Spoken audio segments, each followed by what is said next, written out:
Shri IN dental hospital Nizamabad కంటిలో నల్లగుడ్డుకి వచ్చే ప్రతి సమస్యకు చికిత్సను అందించే జిల్లాలోని ఏకైక హాస్పిటల్.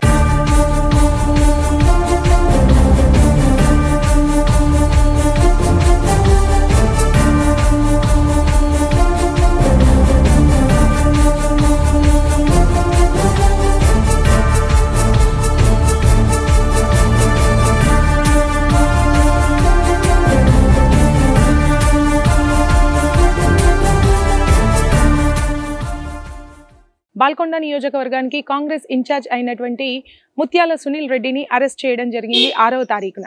అయితే ఈ విషయమై తనని ఈరోజు నాంపల్లి కోర్టులో హాజరుపరచనున్నారు. వివరాల్లోకి వెళ్తే ఆరెంజ్ ట్రావెల్స్ మేనేజింగ్ డైరెక్టర్ అయినటువంటి ఈ సునీల్ రెడ్డి 28,24,00,000 GST ఎగవేసినట్టుగా చెప్తున్నారు. అయితే central GST and state GST CGST 2017 act ప్రకారం వీళ్ళు ఇలా చేసిండ్రు అని చెప్తున్నారు. అదేవిధంగా ట్రిలియన్ కంపెనీకి చెందిన మరో వ్యక్తి 22 lakhs ఎగవేసినట్టుగా చెప్తున్నారు.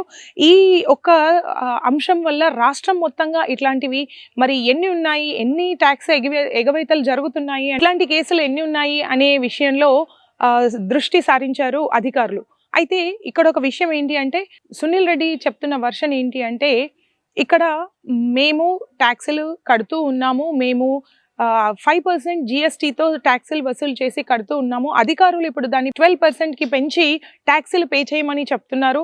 సో ఆ విధంగానే ఇంత బకాయి చూపిస్తున్నట్టుగా వాళ్ళు చెప్తున్నారు. మేము ఎలాంటి ట్యాక్స్ ఎగవేయట్లేదు అని తన వర్షన్ తాను వినిపిస్తున్నప్పటికీ అధికారులైతే దీని మీద సమగ్రమైన చర్చ జరుపుతూ ఉన్నారు, విచారణ చేపడుతూ ఉన్నారు. మరి కాసేపట్లో ఈరోజు నాంపల్లి కోర్టులో తనని హాజరుపరచడం జరుగుతుంది.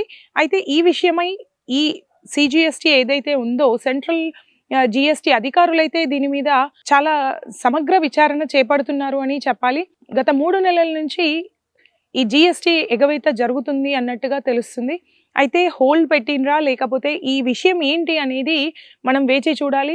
CGST అధికారులు దీని మీద ఎంతవరకు స్పందిస్తారు, దీని మీద ఎలాంటి స్టేట్మెంట్స్ రాబోతున్నాయి అనేది మనం వేచి చూడాల్సి ఉంది. అయితే ఇక్కడ ఒక్కటే మళ్ళీ తెర మీదకి వస్తుంది, ఇట్లాంటి కేసులు ఎన్ని ఉన్నాయి, ఎలాంటి GST ఆధారిత కంపెనీలు ఏవైతే ఉన్నాయో వాటన్నిటి మీద ఒక కన్ను పడింది అని చెప్పాలి.